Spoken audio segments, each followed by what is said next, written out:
Bom dia a todos os presentes, bom dia também aos nossos espectadores que nos acompanham pela internet, através do webalvivo.com.br/simpósio NCPI.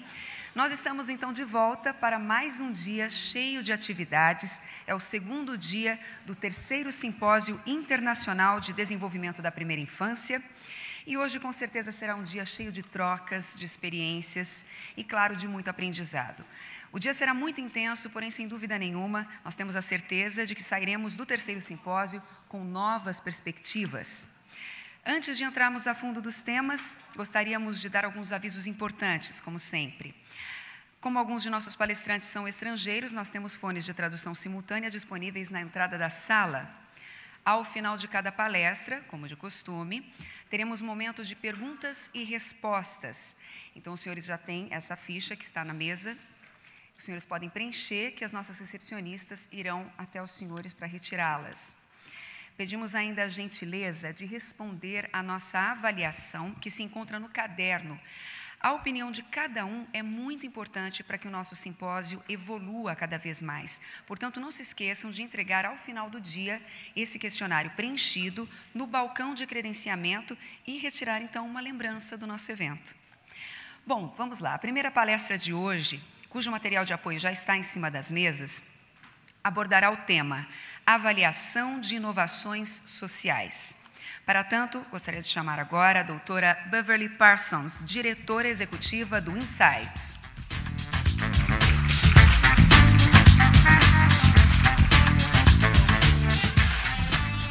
Convidamos também a moderadora desta palestra, a senhora Gabriela Plusienic, coordenadora de programas da Fundação Maria Cecília Souto Vidigal.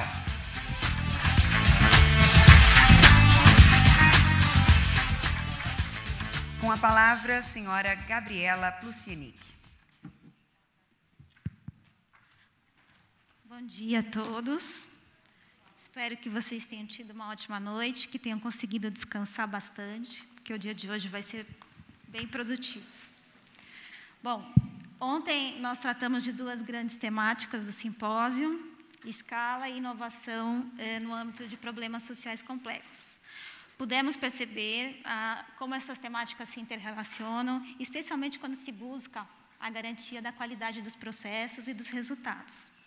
E hoje nós vamos entrar na terceira temática do simpósio, que é a avaliação. A avaliação foi mencionada em todas as mesas de ontem, e não é por acaso. A busca por processos qualificados de escala e inovação passa necessariamente por um bom desenho avaliativo. E quando enfrentamos problemas sociais complexos, a avaliação pode ser uma ferramenta poderosa de diálogo e convergência dos stakeholders e também de aprimoramento dos modelos de mudança. E é por isso que nós temos a honra e o privilégio de ter aqui conosco a Beverly Parsons. A doutora Beverly Parsons é diretora executiva do Insights, uma organização sem fins lucrativos de pesquisa, avaliação e planejamento. Trabalhou com inúmeras organizações que incluem o Center for the Study of Policy, Social Policy, com a Fundação Kellogg, Fundação Danford, a Faculdade de Medicina da Universidade de British Columbia e a National Science Foundation. É a principal autora do guia da Fundação Kellogg, Designing Initiative Evaluation, que trata de aplicações da teoria de sistemas adaptativos complexos para avaliar iniciativas de larga escala. É líder da equipe de avaliação nacional do Quality Improvement Center on Early Childhood, um projeto de pesquisa e desenvolvimento do Center for the Study of Social Policy. A doutora Parsons fez consultoria sobre políticas de avaliação de alunos na África do Sul e conduziu avaliações na China, no Japão e na Europa. Participou da Education Commission of the States, baseada em Denver, por 10 anos. Lá, liderou a iniciativa de mudanças do sistema educacional nos níveis das escolas, distritos, estados e universidades para apoiar o aprimoramento do ensino e aprendizado. Em seus primeiros anos na comissão, trabalhou como diretora nacional do National Assessment of Education Progress. Também trabalhou como diretora de um programa de diagnóstico e mensuração no Northwest Regional Educational Laboratory, em Portland. Exerceu suas funções na Pine Ridge Reservation, Dakota do Sul. Doutora Parsons tem mestrado e PhD em Pesquisa e Avaliação Educacional pela Universidade do Colorado e é graduada em Tecnologia Médica na Universidade de Wisconsin. Tem certificações em negócios sustentáveis, em dinâmicas de sistemas humanos e em facilitação. É presidente eleita da American Evaluation Association e atua como membro do conselho da associação. Antes de passar a palavra para a doutora Beverly, eu preciso informar que nessa sessão nós teremos uma dinâmica um pouquinho diferente. Nas mesas, vocês têm um material que a Beverly preparou para que, em pares, em alguns momentos específicos, vocês discutam sobre as reflexões que ela traz e depois passem de forma individualizada para o material, o produto das conversas. Ela vai sinalizar para vocês os momentos em que isso deve acontecer. Então, sem mais delongas, passo a palavra para a doutora Beverly.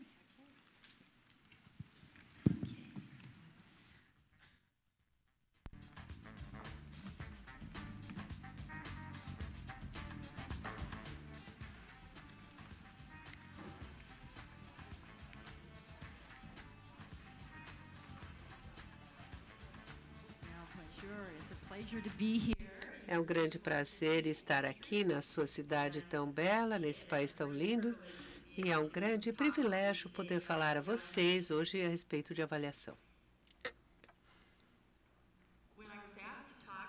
Pediram para falar sobre inovação social e avaliação.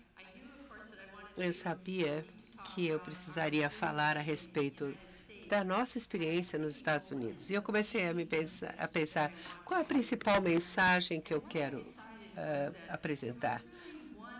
E acho que há uma mensagem chave, que é quando nós vamos avaliar a inovação social ou as inovações sociais, nós precisamos passar a avaliação de uma consideração a posteriori para uma consideração a priori. Para aqueles que estão envolvidos na área de educação, a avaliação é muitas vezes deixada para o final. E hoje nós gostaríamos de pensar um pouco como nós podemos trazer isso para o início, como é que nós podemos usar a avaliação já desde o início. Por que isso é importante? Bem, o principal motivo é que muitas coisas estão mudando hoje no nosso mundo. Para nós, nos Estados Unidos, nós pensávamos que os nossos sistemas sociais eram estáveis, que nós tínhamos conexões limitadas, que podíamos examiná-los individualmente e que não precisávamos nos preocupar com as conexões. Hoje em dia, nós sabemos que eles são muito mais complexos. Ontem nós falamos sobre isso muito. Complexidade, interconexão entre todos os sistemas que nós temos hoje, assim por diante. Então, nós, como resultado, também mudamos a forma de pensar as inovações. Quando nós tínhamos aqueles sistemas mais estáveis, ou que pareciam mais estáveis, nós examinávamos programas e políticas individualmente. Existem ainda lugares onde isso é útil, quer dizer, não é que nós não vamos mais fazer isso, mas nós temos de pensar também no fato de que nós temos muito mais intervenções complexas que precisam ser levadas em consideração. O nosso foco hoje é como olhar para esses programas multifacetados que se sobrepõem e são dinâmicos nas várias atividades. Nós temos de mudar também a nossa abordagem de avaliação. Quando nós começamos a fazer avaliações, nós focávamos em avaliações formativas e somativas. Acho que vocês já pensaram nesses termos, desse tipo de avaliação. São ainda importantes, ainda usamos esse tipo de avaliação. Mas, hoje, nos interessa falar sobre avaliação do desenvolvimento. A avaliação do desenvolvimento. Eu vou falar mais sobre isso daqui a pouquinho. A ideia é que nós temos uma avaliação na qual as avaliações formativa e somativa estão alinhadas. Então, nós temos uma combinação. O importante aqui é fazer as necessárias distinções para que todos estejam alinhados. Vamos ver uma avaliação formativa, um exemplo. Aqui uma menina que quer fazer um bolo, a mãe faz, então, o papel da avaliadora formativa, ela ensina, ajuda no processo e o bolo é feito. Depois nós temos a avaliação somativa, momento em que os convidados chegam, recebem um pedaço do bolo e eles vão dizer se o bolo está bom ou não. Quando se trata da avaliação do desenvolvimento ou desenvolvimental, esse é um exemplo de um chefe que faz treinamento de novos chefes. Aqui nós temos um programa educacional, um programa de treinamento. A sua tarefa não é só executar o programa com aulas e assim por diante, mas ele visita os restaurantes, ajuda os chefes, vê em que condições eles trabalham e procura entender qual a estrutura de cada um desses lugares, o que se espera desse programa, dessa gestão. Ou seja, ele tem de lidar com todas as mudanças, tudo o que pode acontecer. Por exemplo, pode haver uma grande tempestade, os alimentos não chegam ao restaurante e os chefes têm de adaptar essas condições e reconhecer a complexidade que está envolvida em tudo isso. Nessa situação, o avaliador tem de fazer o mesmo. Ele não pode pegar um pedacinho aqui e achar que ele tem todas as respostas para as perguntas tão importantes que esse instrutor tem a respeito do programa. Então, em uma avaliação do desenvolvimento, o avaliador, junto com o chefe e talvez alguns dos gerentes do restaurante, todos chegariam a uma conclusão a respeito das principais perguntas que devem ser feitas durante o programa, durante o treinamento. E é aqui que nós focaríamos a avaliação nas principais perguntas, para garantir que elas estejam alinhadas com as pessoas. Isso nos leva para uma outra questão, a conexão entre a avaliação e o planejamento estratégico. Nós precisamos continuar a fazer isso, nós temos formas de desenvolver a nossa estratégia que são tradicionais. Estabelecemos objetivos, desenvolvemos um plano de ação, implementamos o plano de ação e avaliamos os resultados.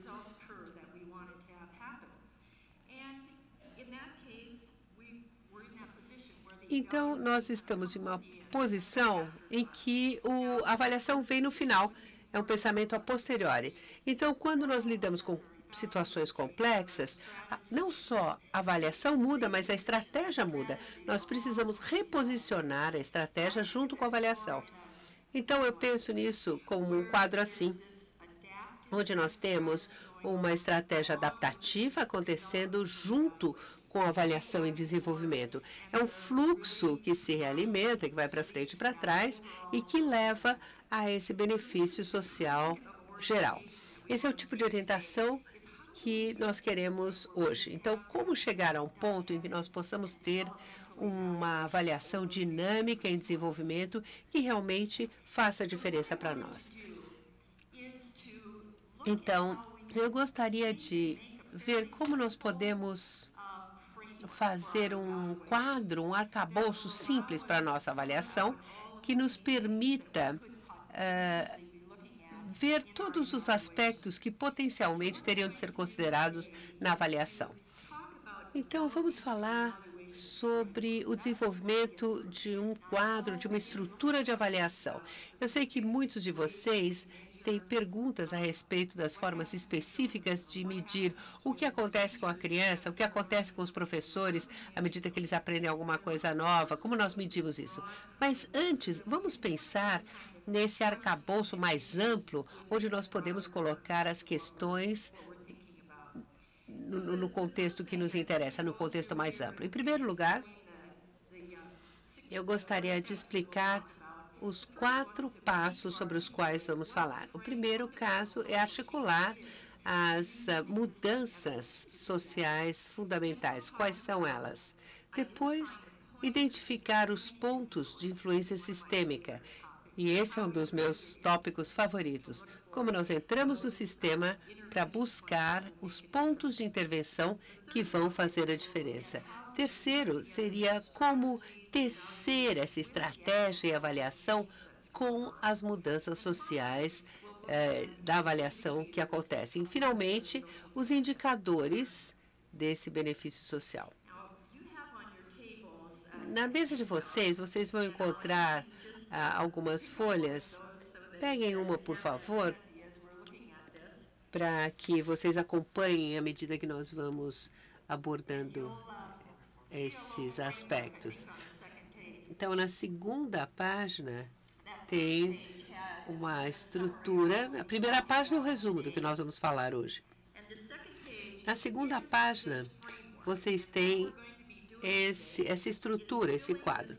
E hoje o que nós vamos fazer é preencher isso, ver como isso pode ser usado para criar a sua estrutura. Está na segunda página. Acharam?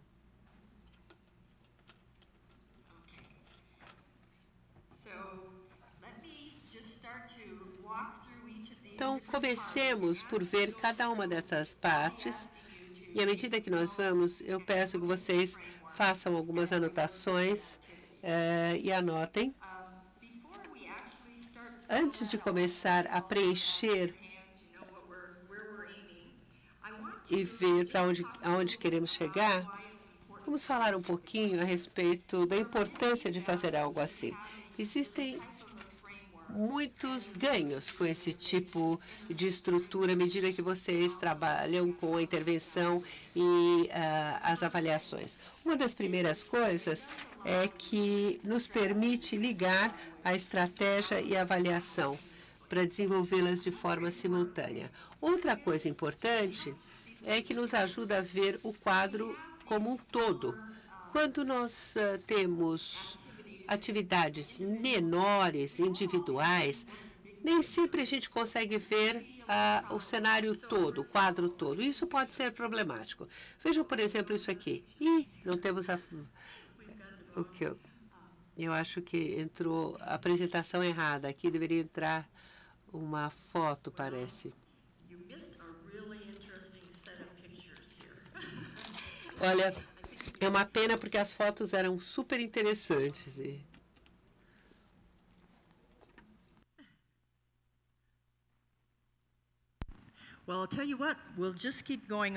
Não tem problema, a gente continua e depois, em algum momento, a gente acha essas fotos e mostra para vocês.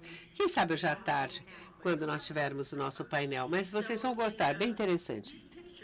Então, essas fotos, essas imagens, nos permitem ver que, se nós olharmos apenas partes, nós não conseguimos ver o todo. Essa é a mensagem.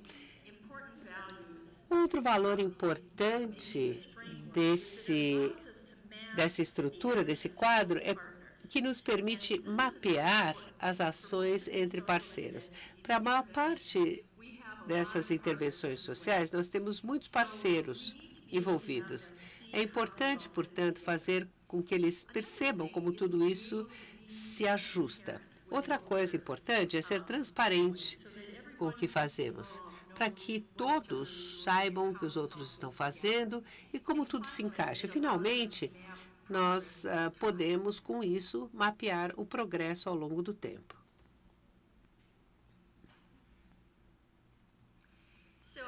Então, com essas coisas em mente, como os principais valores, vamos ver esse primeiro passo, como articular a inovação social fundamental. Essa é a primeira parte, o primeiro passo. Nós falamos muito sobre isso ontem, então eu não vou entrar em muitos detalhes, mas a ideia aqui é conseguir focar naquilo que nós queremos em última instância. Então, no caso do exemplo que eu vou usar, nós queremos uma coisa diferente para pais e filhos. Nós queremos poder articular como chegar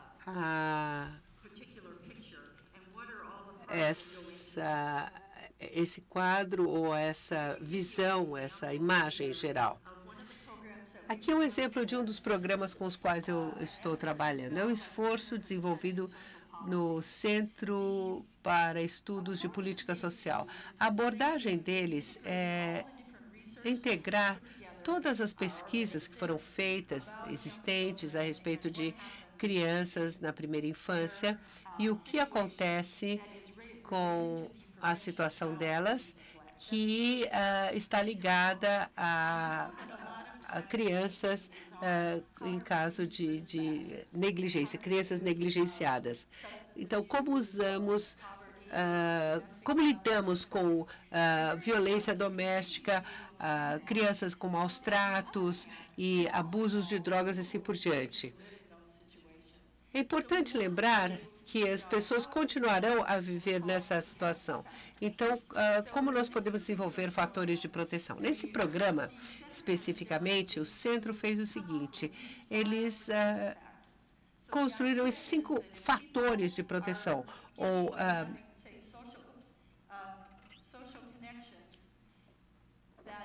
então, por exemplo, as conexões sociais. Esse é um aspecto muito importante.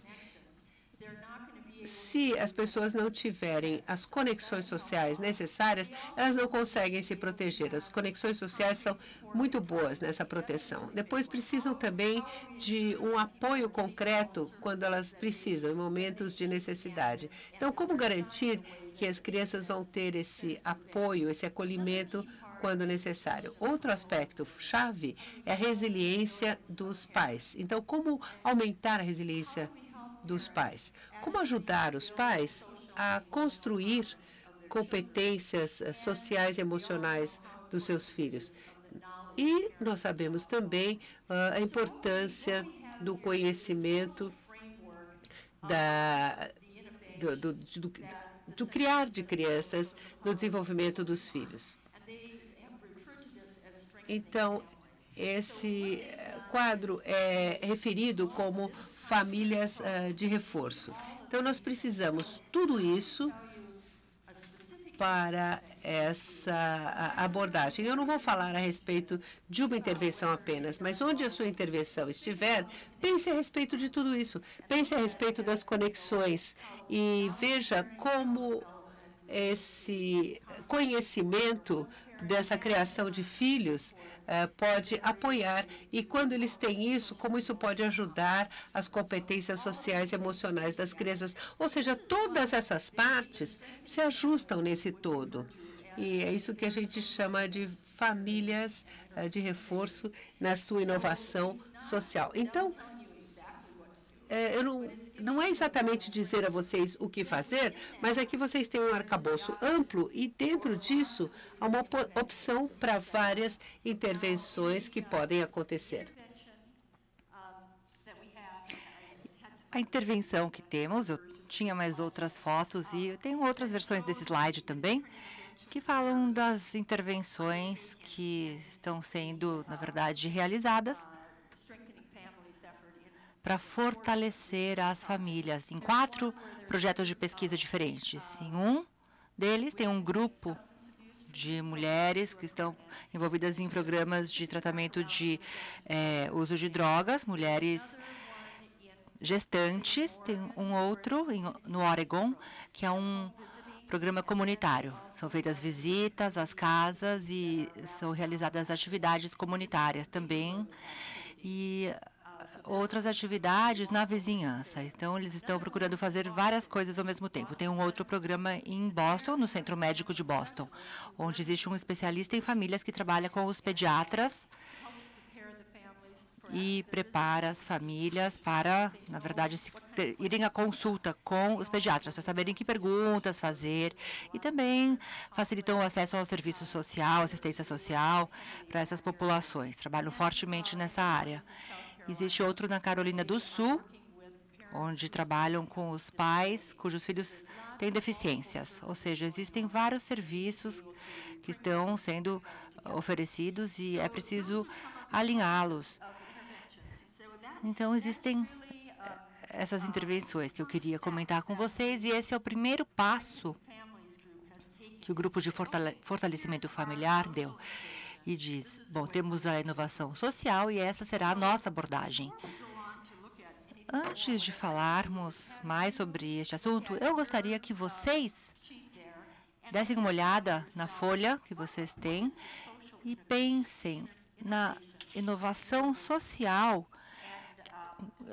com a qual vocês estão trabalhando. Como vocês estão fazendo inovação social? Então, vocês têm aí um espaço para escrever nessa folha qual é essa atividade, ou fazer anotações no pé da página, ou no verso da página, mas parem uns minutinhos para pensarem, para escreverem sobre o tipo de inovação social que vocês estão considerando, ou o projeto que vocês já têm em andamento, se tiverem algo específico, mais específico, melhor. Quanto mais específicos vocês forem, melhor.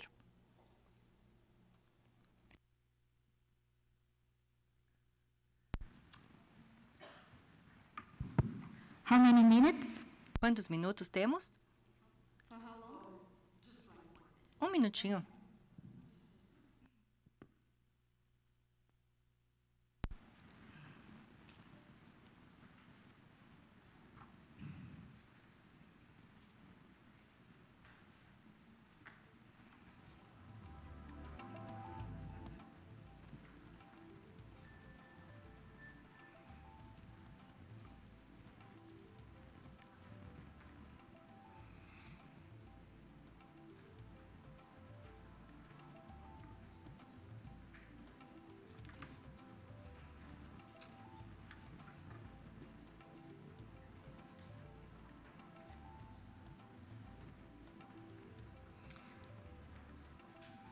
Okay, do you all have Muito bem.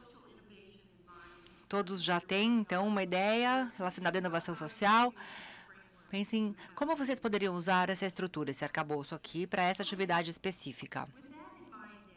Então, agora com isso em mente, vamos passar para o segundo passo. Nós vamos falar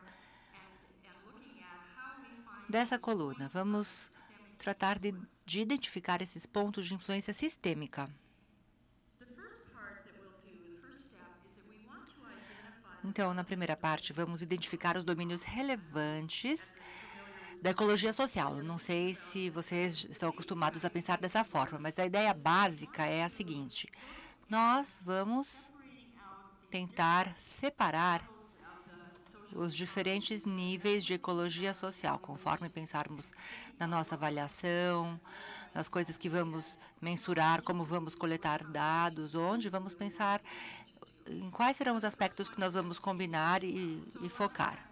Então, vamos primeiro falar em nível individual, que talvez a gente queira medir algo relacionado ao conhecimento, atitude, as competências do indivíduo, as habilidades do indivíduo, pode ser o pai, a mãe, o cuidador, a criança, mas o foco será um indivíduo, o seu conhecimento, a qualidade do seu conhecimento. Depois, vamos também considerar as relações, os relacionamentos. Porque muitas das inovações que nós fazemos estão ligadas aos relacionamentos. Temos que fazer as conexões entre as coisas. A avaliação deve considerar estes aspectos. Então, podemos ter os relacionamentos entre os familiares, entre os pais e o provedor de serviços, o cuidador, ou com os amigos. Então, o foco vai ser no relacionamento. Também vamos considerar qual é a conexão com a comunidade. Nós podemos falar de várias definições para a comunidade. Pode ser uma região geográfica, um grupo de interesse ou alguma das partes interessadas. Vamos pensar, portanto, na comunidade. Geralmente, falamos de organizações sem fins lucrativos, ONGs, grupos informais. Então, nós podemos considerar vários aspectos aqui, na verdade. E depois temos o domínio da sociedade, que é mais amplo. Vamos considerar, por exemplo, as comunidades em pequenos bairros e na parte relacionada à sociedade, vamos levar isso para um nível mais amplo, municipal, estadual ou federal, políticas, normas, práticas mais abrangentes. Então, nós vamos tratar de separar todos esses aspectos quando fizermos considerações sobre a nossa intervenção, porque não vamos poder considerar tudo na avaliação, teremos que traçar alguns limites e devemos saber mais ou menos quais serão esses limites.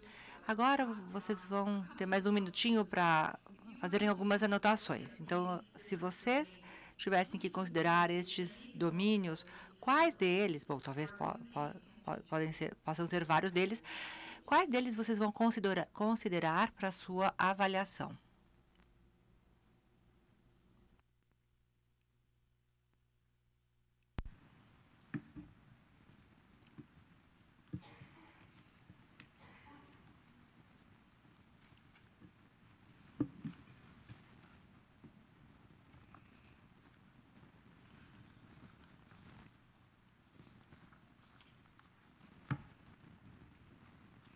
Okay, do you have a few of those? Tudo bem? Prontos? E agora? Tenho mais um exemplo aqui, ainda falando sobre o fortalecimento das famílias. Eu falei de alguns fatores de proteção antes e eles se encontram no nível do indivíduo, dos relacionamentos. Realmente, temos o foco nas conexões sociais, relações sociais, o apoio comunitário, apoio em momentos de necessidade, em momentos difíceis. No entanto, eles também estão fortemente relacionados ao que acontece na comunidade.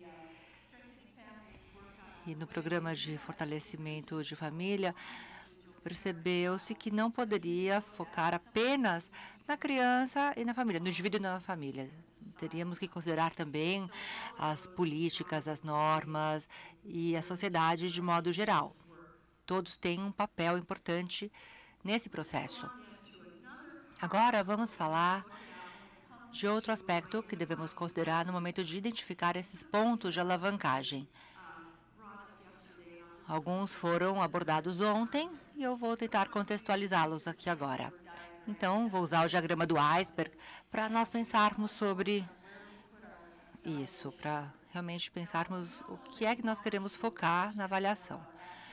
Devemos entender um pouco melhor quais serão as atividades e resultados, para que possamos entender o nosso progresso, se estamos progredindo, mas, na verdade, se conseguimos a mudança, nem sempre saberemos em que lugar realmente ela está acontecendo. Para saber, precisamos considerar as normas, infraestruturas e políticas existentes. Ontem ouvimos vários exemplos disso, das normas que precisam mudar, das estruturas nas nossas organizações, como as organizações se relacionam. Entre elas, falamos de segmentação, de governança. Então, são as mudanças estruturais que serão as mais importantes. Devemos realmente olhar com maior atenção para elas. Nas nossas atividades, se analisarmos profundamente alguns resultados, devemos considerar também as políticas e a infraestrutura para encontrarmos os pontos de alavancagem dessa mudança social. E devemos falar também dos paradigmas que estão mais abaixo ainda. Quais são as opiniões das pessoas, o que as pessoas pensam sobre estes aspectos. No programa de fortalecimento familiar, eles identificaram os seguintes aspectos. Alguns provedores de serviços focavam muito nos déficits. Tinham realmente uma orientação mais forte nos déficits. E nós queremos focar nos pontos fortes, nos ativos. Queremos, claro, ter os fatores de proteção já bem implementados. Estamos falando de um paradigma mais profundo. Isso deve ficar mais claro para todos. Então, nós avaliamos, durante as avaliações, nos 4 lugares que eu mencionei, no nosso estudo, nós, na verdade, tratamos de identificar padrões entre os locais, padrões no tempo, para entendermos as diferenças normativas de infraestrutura, como elas afetavam as atividades e resultados do programa. Isso também é muito importante na avaliação. Como vamos estabelecer o desenho e as mensurações para identificarmos padrões ao longo do tempo. Para isso, em alguns casos, precisaremos de dados quantitativos, em outros, de estudos de caso. O que nós também percebemos neste trabalho é algo que é muito comum. Começamos a perceber alguns princípios subjacentes na forma como as coisas são feitas, como as pessoas trabalham. Isso está muito relacionado ao que o Richard disse ontem, quando ele falou de implementação e da abordagem. Nesta avaliação, da qual estou falando, a qual estou fazendo referência, nós consideramos esses fatores de proteção em todas as intervenções. Então, tinha um tema comum na forma como criavam e mantinham as relações respeitosas. E esse grupo de fortalecimento familiar não havia percebido a importância disso até o estudo ser implementado. Mas percebemos ao longo do tempo que ao desenvolver essas relações de respeito, que desenvolver essas relações seria muito importante. Também estavam considerando as disparidades, os privilégios, e havia uma grande flexibilidade nas intervenções, uma variabilidade, ou seja, esses foram os resultados que nós fomos encontrando nessa avaliação mais profunda do sistema. Um outro aspecto da avaliação que devemos considerar é como é que nós vamos analisar esse iceberg no seu eixo vertical, para ver as coisas que estão acontecendo, como elas estão ligadas a um paradigma subjacente, para também considerarmos o que poderia ser. E o que é importante é não falarmos apenas do que está acontecendo, mas é começar a partir deste novo paradigma, destes novos fatores de proteção. Então, bem, se quisermos atingir estes resultados aqui em cima, como é que nós vamos mudar as coisas no centro do sistema? Como vamos fazer isso? Na avaliação vamos falar do que é, do que poderia ser, vamos falar com diferentes partes interessadas sobre todas essas possibilidades e vamos coletar informações que poderão ser fornecidas para as pessoas envolvidas no programa.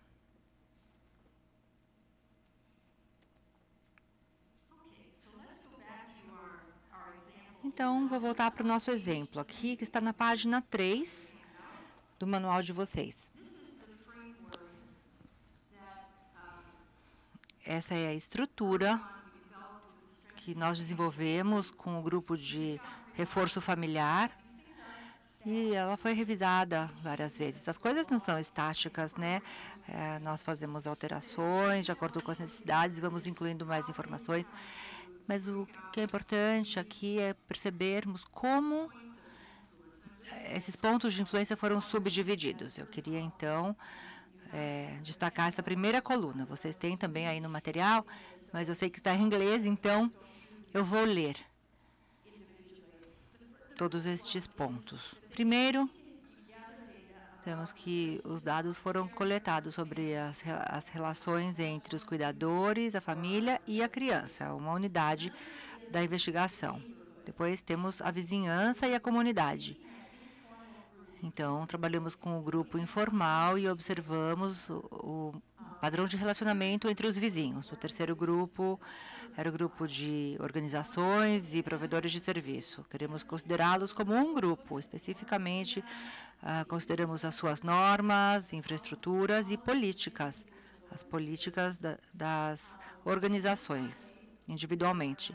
E, finalmente, também consideramos os atores na sociedade, em nível estadual, nacional, suas normas, políticas e infraestruturas também. E na parte de baixo aqui da página temos aspectos importantes que nós investigamos regularmente. Temos, então, a capacitação e aprendizagem dos stakeholders, das partes interessadas, sejam os pais, os cuidadores, provedores de serviços, outras agências, ONGs, agências governamentais, sem fins lucrativos. Como é que elas vêm aprendendo? Como estamos capacitando esses stakeholders? Porque algumas coisas vão mudando. Se não tivermos um processo de aprendizagem, realmente não chegaríamos muito longe. E outro aspecto importante também é o das parcerias. Temos que avaliar também as parcerias como uma unidade, como elas estão operando, funcionando. Então, esses foram os resultados que nós obtivemos, esses pontos de influência que seriam usados neste projeto. Eu vou pedir mais uma vez para vocês darem uma olhada no exemplo que vocês escreveram e pensarem nas coisas que vocês poderiam incluir nessa coluna aqui. O que vocês fariam diferente, o que vocês mudariam nisso, em comparação ao que vocês já escreveram. Então, quais seriam suas considerações, as mudanças que vocês fariam em uma intervenção específica? E agora, eu vou dar 2 minutos para vocês. E vocês podem conversar com as pessoas que estão sentadas ao lado sobre realmente o foco da intervenção de vocês, para realmente identificarem esses pontos de alavancagem que podem levar a pequenas mudanças que vão acabar atingindo todo o sistema.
Okay, I'll just give you another few seconds to end your conversation. Então, daqui a uns minutinhos a gente retoma, tá? Mas vocês têm mais 1 minutinho para concluir.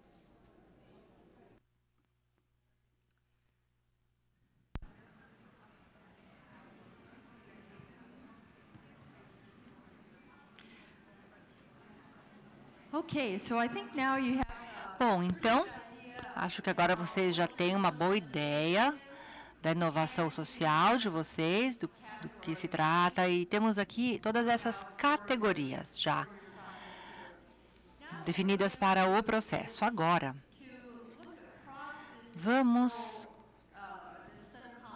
ler essas colunas aqui, que representam as mudanças ao longo do tempo e os aspectos que nós vamos considerar.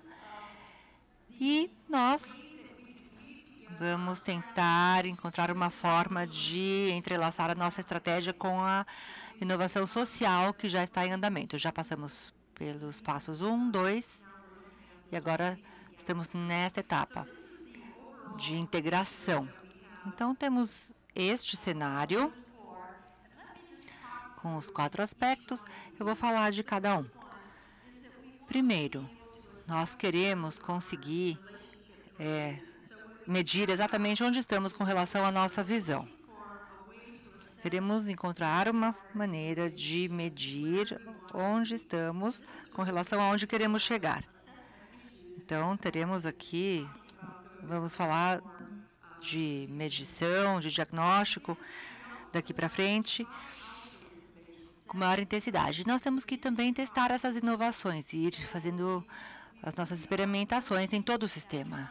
E assim, vamos desenvolvendo as nossas intervenções ao longo desse processo de inovação social. Não é algo que a gente faz assim de forma isolada. Nós queremos realmente alavancar a capacidade dessas intervenções, porque as pessoas aprendem e fazem ao mesmo tempo.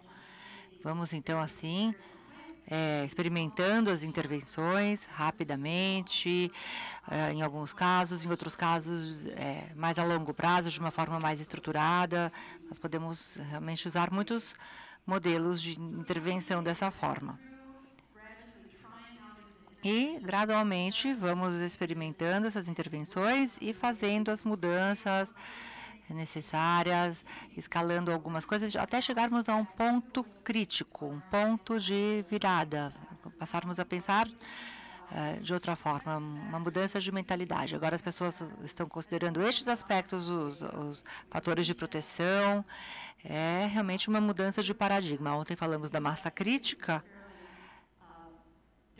e são atividades mais predominantes que já estão implementadas, como elas podem ser escaladas para outras partes do sistema. É isso que nós queremos fazer. Talvez o passo seguinte seja, vamos continuar fazendo isso, né? Talvez vocês digam. Mas nós queremos, na verdade, ter um equilíbrio, atingir um equilíbrio de adaptação sustentável. Porque as novidades estão acontecendo o tempo todo, jamais chegaremos a um ponto de estabilidade, e por isso tantas frustrações quando trabalhamos em sistemas complexos, mas todos nós temos que lidar com essa mudança no dia a dia e a todo momento. Temos que estar sempre nos ajustando às novas condições, até chegarmos a um ponto em que tudo é tão diferente que nós acabamos reiniciando esse ciclo.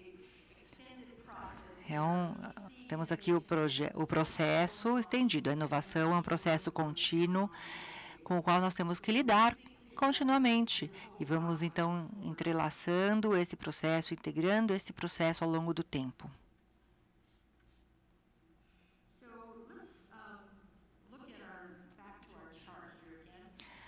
Vamos usar novamente este gráfico e se pararmos para pensar um pouco sobre as formas através das quais nós começamos a avaliar essas atividades nestes domínios. Bom, vocês, por exemplo, começaram a avaliar uma parte do trabalho, talvez já tenham começado a avaliar as crianças e famílias, ou a fazer as mensurações das crianças e famílias, mas não das comunidades, não tenham feito nenhum tipo de mensuração até aqui. Então, são os aspectos que vocês devem considerar. E devem também pensar sobre os tipos de intervenções que vocês já testaram. Algumas já com alguns destes grupos. Vocês vão se ater, então, a algumas áreas e vão considerar as combinações de intervenções que sejam de interesse para vocês, às quais vocês vão se dedicar. Ou se tratar de um grupo de pessoas, vocês vão olhar para as intervenções que já estão em andamento, posicioná-las aqui para ver, bom, tem muita coisa acontecendo aqui, mas nós não fizemos ainda nada aqui. Então, no passo seguinte, para avançarmos, onde devemos nos concentrar? Quais serão as nossas próximas intervenções e avaliações?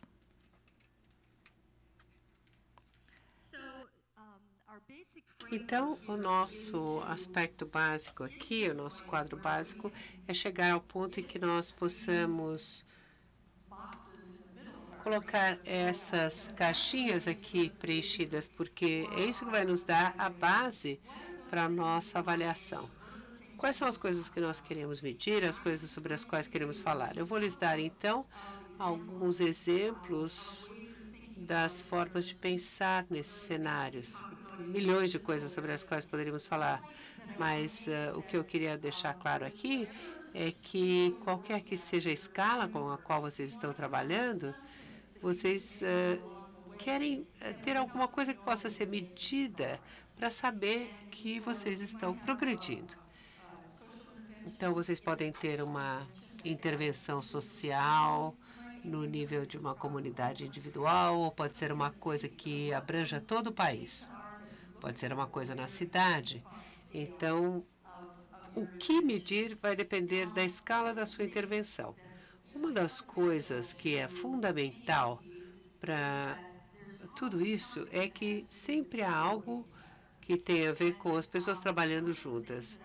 Uma das coisas que eu gostaria de examinar agora é essa noção de subdividir os benefícios que nós temos em unidades menores. Porque quando a gente lida com essas intervenções sociais de ampla escala, não é fácil ir do momento em que a gente está aqui para a situação ideal. Nós temos pequenos passos incrementais no caminho. Então, é interessante subdividir. Não sei se vocês ouviram falar do Anthony Wenger. Ele fez muito trabalho sobre comunidades, práticas, e ele trouxe essas ideias. Ele subdividiu os benefícios em partes menores. Quando ele fala em benefício imediato, ele está falando sobre o benefício imediato de se juntar. Né? Então, o fato de vocês estarem aqui juntos hoje, só o fato de estarem aqui, de encontrar novas pessoas, uma nova ideia aqui ou ali, ou seja, só a ideia de se juntar é um benefício imediato. Depois nós temos os benefícios potenciais. Então, digamos que vocês tenham aprendido alguma coisa nova com o grupo com o qual estão trabalhando. É uma boa ideia, mas eu ainda não sei o que fazer com ela. Mas fica lá. Fica lá na minha cabeça, eu sei que eu vou usá-la um dia. Depois nós temos uma oportunidade de aplicar esse benefício. Então, eu sou professora, eu aprendi sobre uma nova forma de ensinar a ler, e de repente eu encontro uma oportunidade na sala de aula e aplico esse novo aprendizado. A pessoa que trabalhe com legisladores, de repente, tem uma ideia sobre como abordar um dos representantes-chave. Você ainda não sabe o que vai acontecer, mas pelo menos você aplicou a ideia. Depois nós temos o benefício realizado. Será que aquela criança com a qual eu usei a nova técnica aprendeu a ler? Será que ela agiu sobre isso? Ou o legislador que eu abordei fez alguma coisa? Depois tem um quinto, que eu acho que é muito importante quando a gente fala de inovação social, que é o reenquadrar, repensar o benefício. Então, a gente não repete exatamente o mesmo ciclo. À medida que a gente ganha mais conhecimento, nós começamos a reformular a forma de pensar. E essa é uma parte chave da ideia. Isso vai nos levar para esse ponto-chave que vai criar a massa crítica e nos ensinar como fazer as coisas. Então, tudo isso deve estar na nossa mente quando nós vamos medir as intervenções. Voltando para o nosso exemplo, o terceiro folheto que vocês têm. Aqui eu gostaria de pegar um desses papéis e examinar como as pessoas passaram de uma avaliação base para a tentativa de intervenções. Então, aqui eles colocaram os tipos de coisas que eles examinariam. Então, vamos ver essa primeira linha aqui. Nesse exemplo das famílias de reforço, em primeiro lugar, eles querem avaliar se as famílias estão percebendo e se elas usam essas dinâmicas. O que eles fizeram, então, foi juntar adaptar ou fazer uma avaliação dos fatores de proteção. E algumas das perguntas que eles fizeram para saber se as pessoas estavam cientes desses fatores de proteção e se eles os usavam. Então, nós temos uma dinâmica organizadora e adaptativa.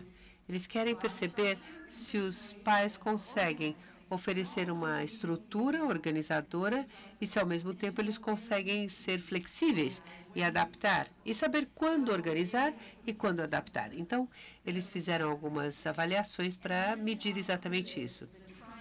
Depois, a tentativa de usar as intervenções.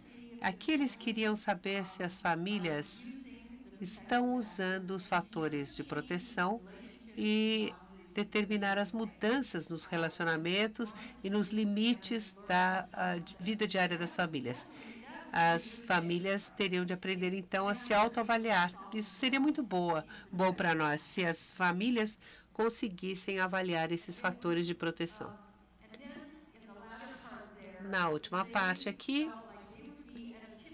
eles veem que estão num ponto crítico, um ponto de virada. Quando um número suficiente de famílias estiver usando habitualmente e construindo fatores de proteção no seu dia a dia. Então, eles querem que esses benefícios sejam realizados nessas famílias. Então, é isso que nós vamos buscar para ver se nós chegamos a esse ponto de virada. Depois, um equilíbrio sustentável adaptativo. Nessa situação, os cuidadores e os membros da família, se eles têm habilidade, estão usando os fatores de proteção. Então, é isso que nós vamos buscar para ver se os cuidadores estão conectados, se eles estão conseguindo usar esses fatores de proteção. Aqui nós sentimos que já temos uma certa estabilidade, mas as coisas continuam mudando. Então, nós queremos continuar a medir, queremos ter medidas constantes para continuar a medir e garantir que o nível de maus tratos da criança estão sendo monitorados e não estejam aumentando.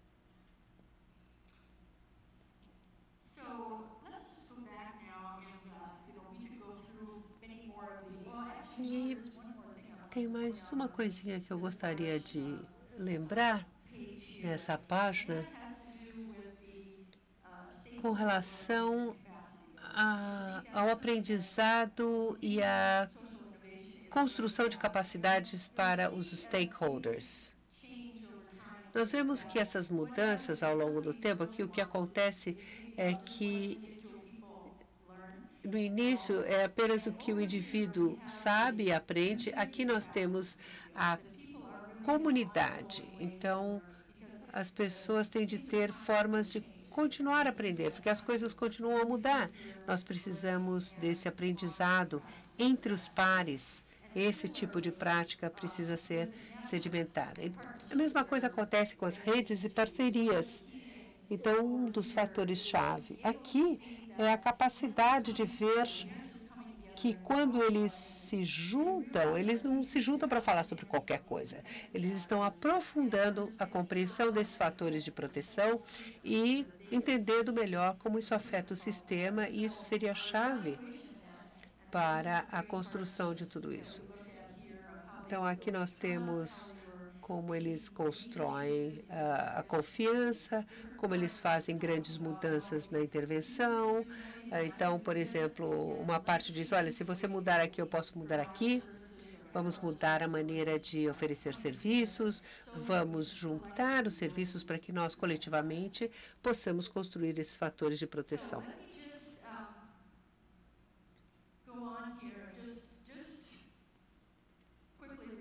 Rapidamente, vamos rever. Então, nós tínhamos 4 passos para a construção dessa estrutura. Vamos voltar ao valor geral. Mais uma coisinha, com relação ao processo. Isso aqui não é uma coisa que a gente sente no escritório e escreva um dia. Não.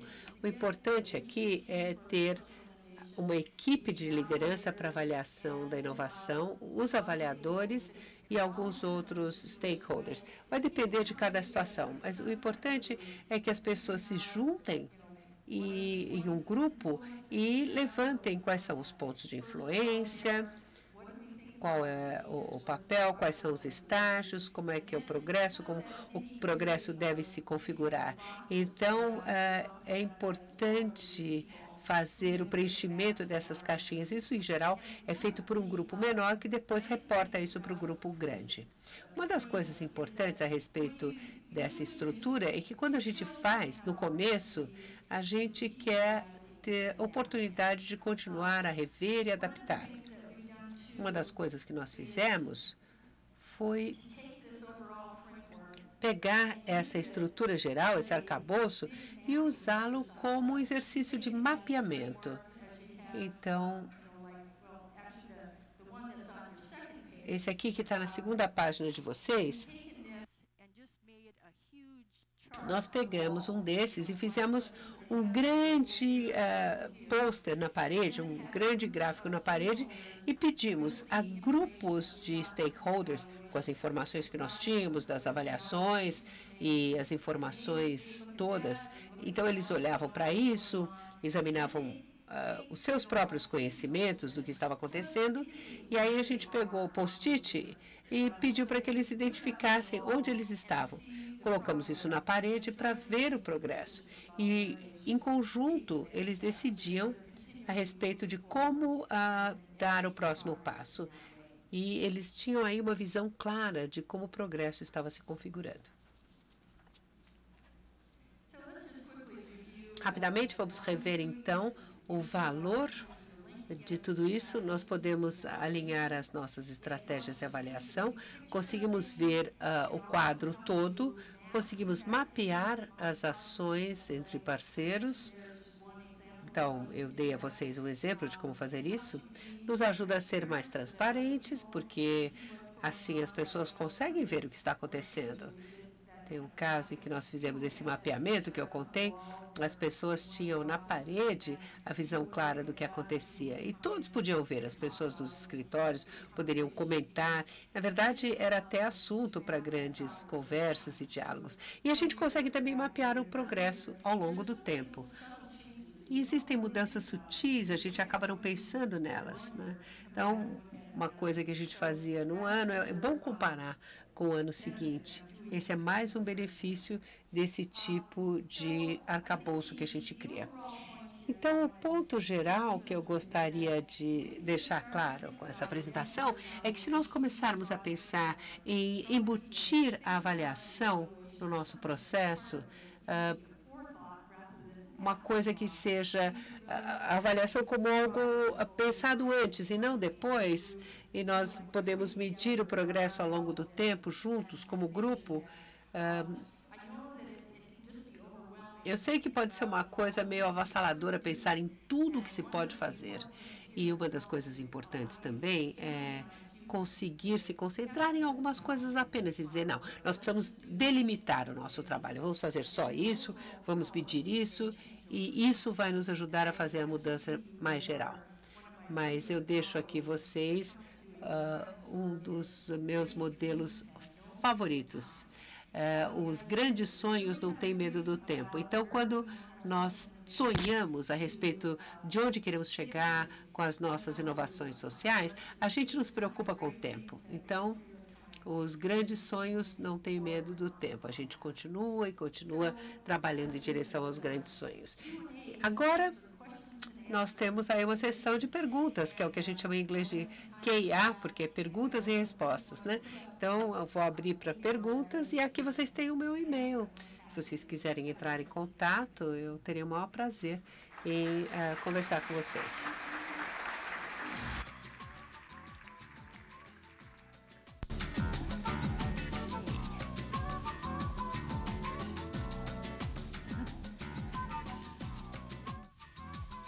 Obrigada, Beverly. Não é fácil sintetizar tanto conteúdo numa fala como essa. Acho que todos nós vamos para casa com uma sensação de que temos uma lição de casa para fazer. Muito trabalho aí pela frente. Acho que esse frame que você nos apresentou nos traz aí um desafio. Bom, eu vou passar para as perguntas, nós teremos 20 minutos de perguntas, tá?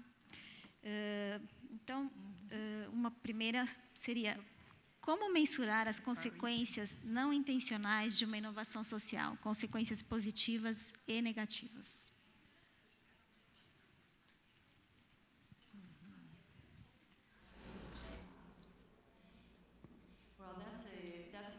Bem, essa é uma pergunta. I think you want to take your headsets off.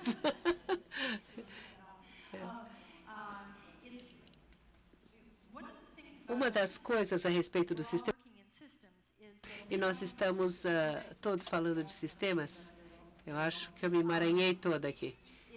Uma das coisas é que o sistema tem a sua própria forma de operar. Então, as partes, as conexões estão lá e elas funcionam do seu jeito.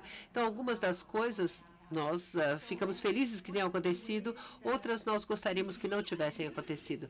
Então, nós precisamos prestar atenção para essas consequências que a gente não esperava. Uma das coisas que nós fazemos na avaliação é permitir que alguns recursos fiquem examinando coisas que acontecem inesperadamente e que eles tragam isso para o quadro. E não só medir isso, isso é feito de uma forma bastante informal. Acho que a pergunta foi como medir, né? Nós fazemos isso informalmente, abordagens de entrevista, as pessoas perguntando: e o que mais aconteceu, né? Para a gente poder se concentrar no aspecto mais importante. Mas alguma outra coisa interessante aconteceu? Alguma coisa que você quisesse ou que não quisesse? E aí a gente começa a examinar esses aspectos e a verificar quais são os padrões que ocorrem. Podem ser perguntas importantes, feitas de uma forma informal. Ou então nós examinamos grandes bases de dados e tendências ao longo do tempo e nós percebemos que uma outra coisa aconteceu que nós não tínhamos esperado. A gente começa a prestar atenção nesse aspecto e fazer perguntas sobre o que aconteceu. Bom, e como nós estamos num simpósio que tem como pano de fundo a primeira infância, vieram várias questões relacionadas à avaliação na primeira infância e na educação infantil.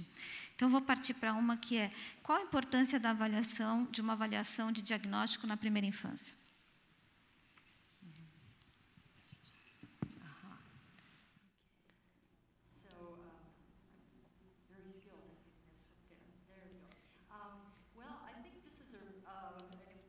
Eu acho que essa pergunta é muito importante. Provavelmente muitas pessoas poderiam responder essa pergunta melhor do que eu, mas eu acho que o diagnóstico tem tantas formas possíveis de fazer isso. Às vezes as pessoas querem ter medidas muito estruturadas e fazer a mesma coisa com todas as crianças, ou eventualmente podem dizer: não, a gente não deveria medir nada. Não deveríamos nos preocupar com isso. Outros vão fazer medidas informais, simplesmente observando as crianças. Eu acho que eu não consigo dar uma resposta única para vocês nessa pergunta. É um tópico que vocês deveriam discutir entre si para ver o que vocês vêm fazendo e examinar as consequências. Uma das coisas que as pessoas se preocupam é se isso vai levar a uma certa rotulação e também a precisão dessas medidas. Será que a gente consegue efetivamente mudar ou medir a mudança nessa idade tão precoce? Acho que há várias questões que surgem a partir daí que precisam ser examinadas. Acho que às vezes a gente fica preso nesse debate. Será que a gente deve usar esse método, esse instrumento, esse outro? Eu incentivaria as pessoas a pensarem nas implicações mais amplas do que elas estão medindo.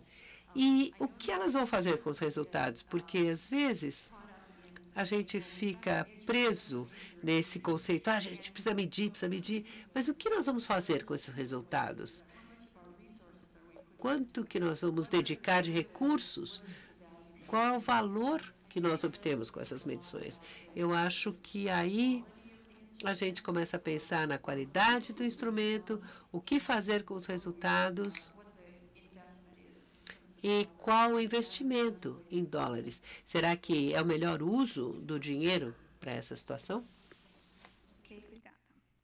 Bom, em relação especificamente à educação infantil, como seria uma forma correta de avaliar a educação infantil? E aí, preschool and daycare. Preschool and daycare.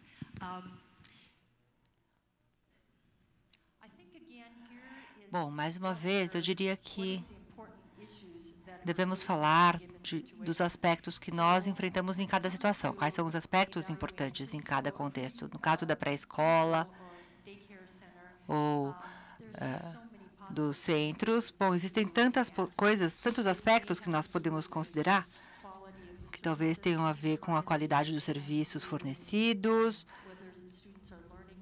com o fato de as crianças, os alunos estarem aprendendo de fato. O que é importante, mais uma vez, é pensarmos como é que nós vamos usar os resultados obtidos.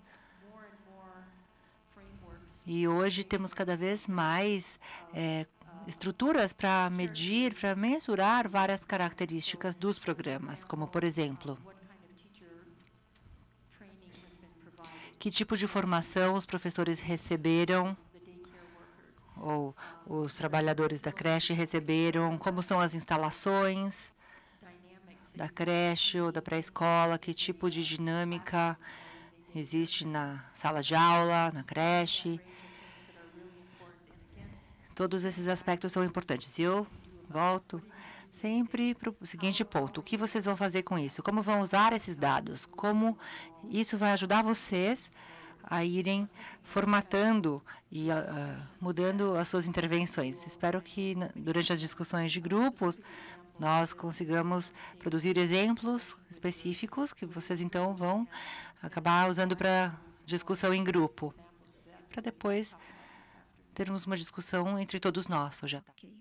Tem uma pergunta aqui que está preocupada com a questão da sustentabilidade das intervenções, né, e desse processo descrito na sua palestra de intervenção, avaliação, validação, e empoderamento, incorporação pela comunidade e como, então, essas ações conseguem ser sustentadas ao longo do tempo.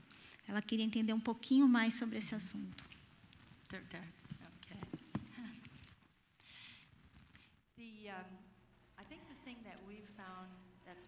Bem, o que nós percebemos ser mais importantes em termos de sustentabilidade é formarmos vários tipos de parcerias. Há 25, 30 anos, quando nós começamos a considerar uma mudança em grande escala, como ela poderia acontecer, nós começamos a formar pequenas parcerias por um período de tempo, depois cada um veria o que poderia fazer e voltaríamos para as nossas atividades normais, individuais. Mas acabamos percebendo que, para termos sustentabilidade, as parcerias são inevitavelmente importantes, praticamente, e elas devem perdurar no tempo. E, em termos de avaliação e da implementação, nós devemos pensar nos recursos. Como vamos usar os nossos recursos para dar continuidade a essas parcerias, para que elas continuem olhando cada vez mais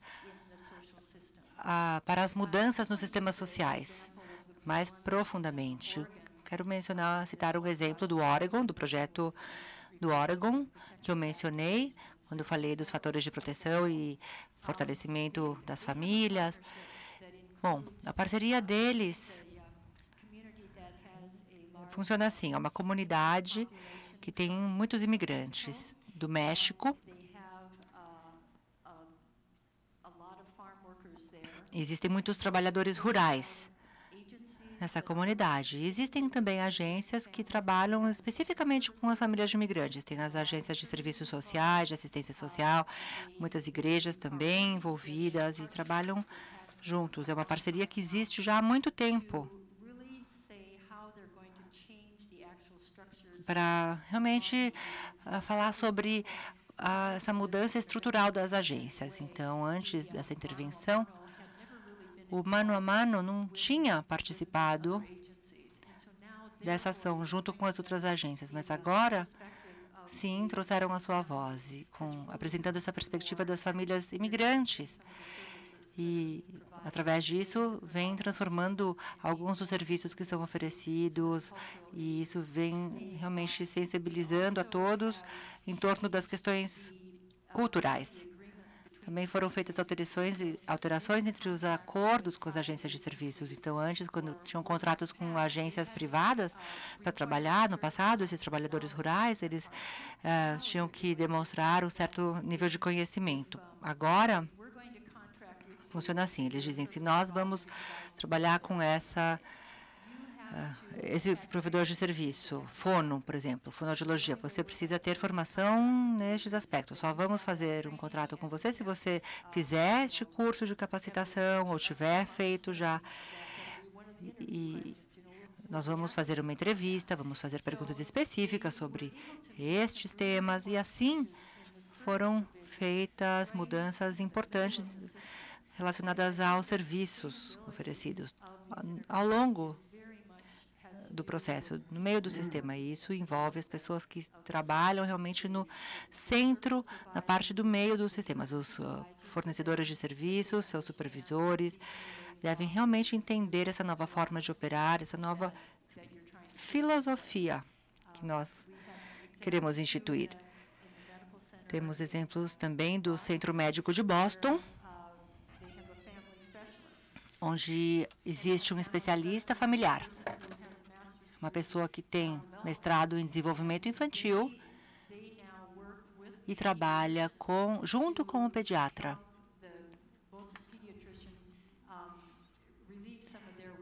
para realmente assumir uma parte da carga, do ônus de trabalho do pediatra, ajudar a fazer as perguntas para os pacientes e, assim, ajuda também a integrar os serviços e estreitar as relações com as famílias. Então, tem essa conversa com o pediatra sobre a estrutura familiar, se existe violência doméstica, aspectos sobre a família que o pediatra nem sequer tem tempo de sondar, de tatear. Então, uma mudança estrutural, realmente, da organização, e essa é uma das partes principais para a sustentabilidade, um dos pilares principais para a sustentabilidade desses sistemas. Uma questão que eu coloco, eu queria saber quais são as principais estratégias que você sugere para implementar programas de Developmental Evaluation em intervenções que já estão em curso e que muitas vezes são conduzidas pelo poder público, que tem uma certa rigidez, uma certa burocracia no atendimento e na condução dos processos. Quais são as principais estratégias para incorporar esse tipo de perspectiva?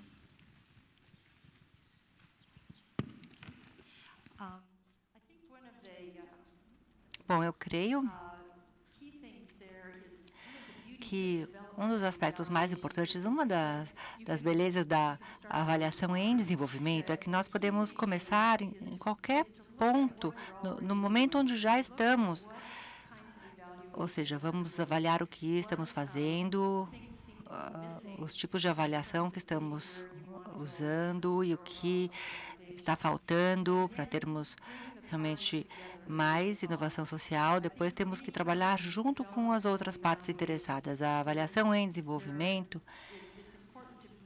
precisa realmente incluir todos os stakeholders. Eles devem trabalhar junto com os avaliadores para que cheguem à conclusão do tipo de informação que precisam levantar e que tipo de informação não precisam, para poderem focar nos temas mais importantes.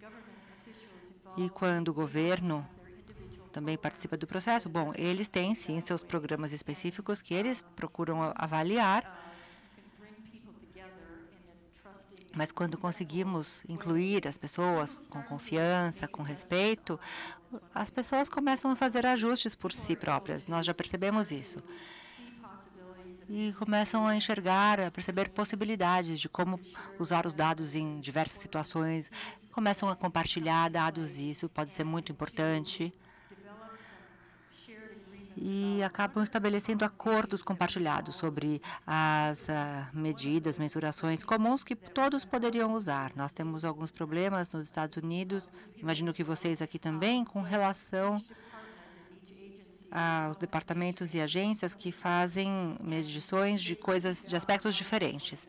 Na verdade, eles poderiam também se ajudar, se trabalharem juntos e se compartilharem informações, dados, suas medições e formarem, por exemplo, um banco de dados conjunto. Podemos considerar esses aspectos quando falamos de avaliação em desenvolvimento. Sim, pode ser um processo demorado, mas existem muitas peças em movimento quando falamos de avaliação em desenvolvimento. Existe, por exemplo, um eixo em que temos que estabelecer os bancos de dados da forma mais eficiente possível para que eles possam ser usados por diversos departamentos.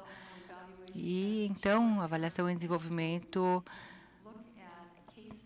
poderá considerar estudos de caso, assuntos específicos de uma região ou outra, mas tudo com maior rapidez. Então, o X da questão é ter vários métodos aplicados por todos ao mesmo tempo.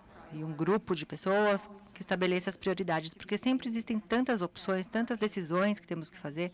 A parceria, então, acaba sendo muito importante para chegarmos a uma estrutura de avaliação com base nos dados coletados e na forma de usá-los, de maneiras variadas, para tomarmos decisões estratégicas e conseguirmos mudar os sistemas. Talvez o maior desafio que nós enfrentamos em tudo isso seja conseguirmos lidar com tantos aspectos. Então, os aspectos políticos existentes, as estruturas de trabalho dos diferentes grupos e a boa vontade genuína das pessoas e motivação interna para realmente fazer o melhor para as crianças e as famílias. Temos que manter realmente esse motivo como centro de nossas ações e compartilhar as informações, e poderemos sim cumprir essa missão e ter avaliação em desenvolvimento. Nós estamos agora, infelizmente, chegando no final do nosso tempo, no limite do nosso tempo. Eu queria agradecer mais uma vez por suas palavras e agradecer a todos também pela participação. Obrigada.